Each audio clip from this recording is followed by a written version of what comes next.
So the ready stance, the approach and the delivery, the textbook, step-by-step, totally comprehensive cues are in your playbook.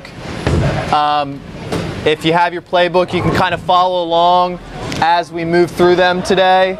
I'm going to highlight a few of the really key things as I demonstrate for you.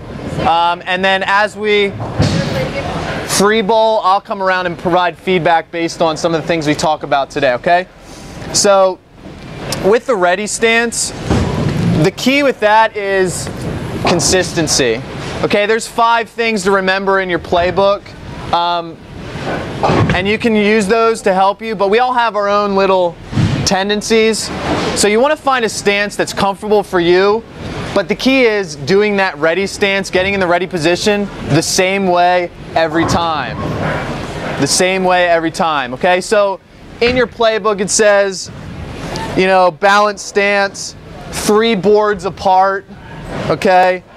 Opposite foot staggered a little bit in front, ball at t-shirt level, okay? That's kind of the textbook stance.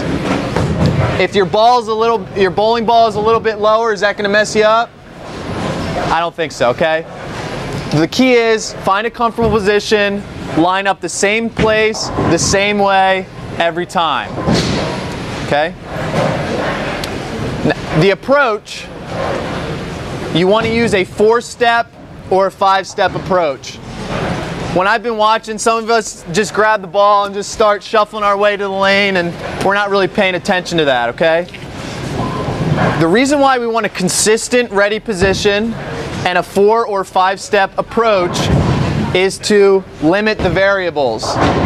If we don't have to think about how we're going to line up every time, if we take the same number of steps every time, then we can focus on getting that ball where we want it to go, right?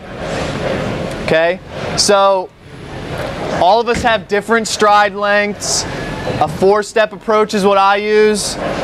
Some people are comfortable with the 5-step approach, but really what I would recommend is when you first get up to your lane, walk to the edge.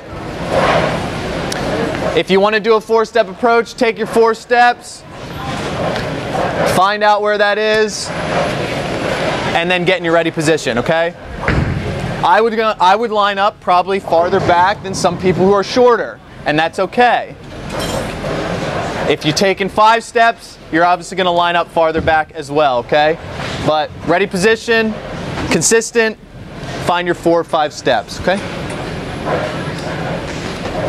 Now the delivery is where probably the most important thing, how you deliver the ball, okay?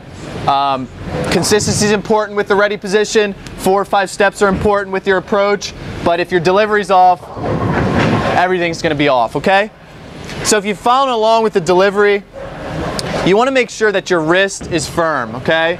You don't want a jiggly wrist, okay? So really firm up that wrist when you're holding your ball, okay? The next one here is thumbs at 12 o'clock. So when you're holding your ball, if you look behind, if I'm holding a bowling ball, my thumb's pointed straight up. That's what I mean by 12 o'clock.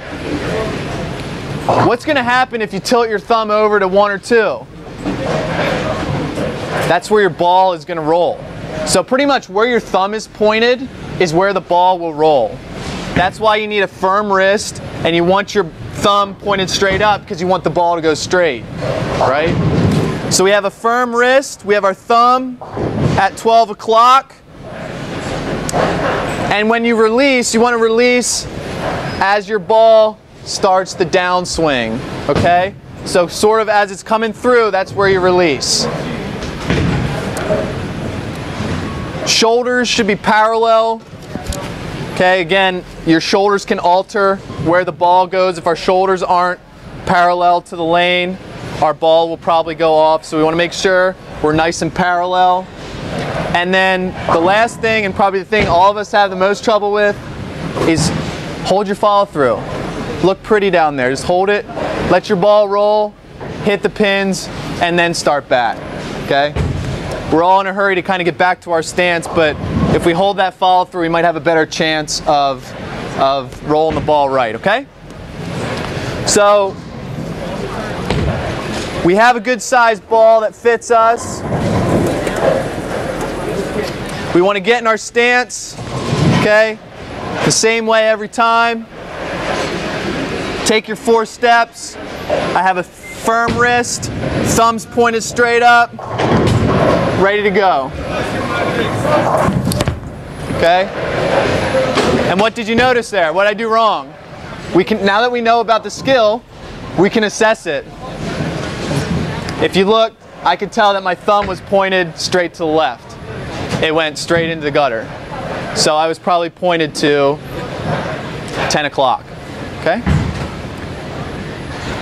I don't expect you to be perfect. I'm not perfect, obviously, right? But we have the knowledge of the skill to be able to assess it, evaluate where we can make improvements. We can help each other evaluate and make improvements. And that's the goal for today.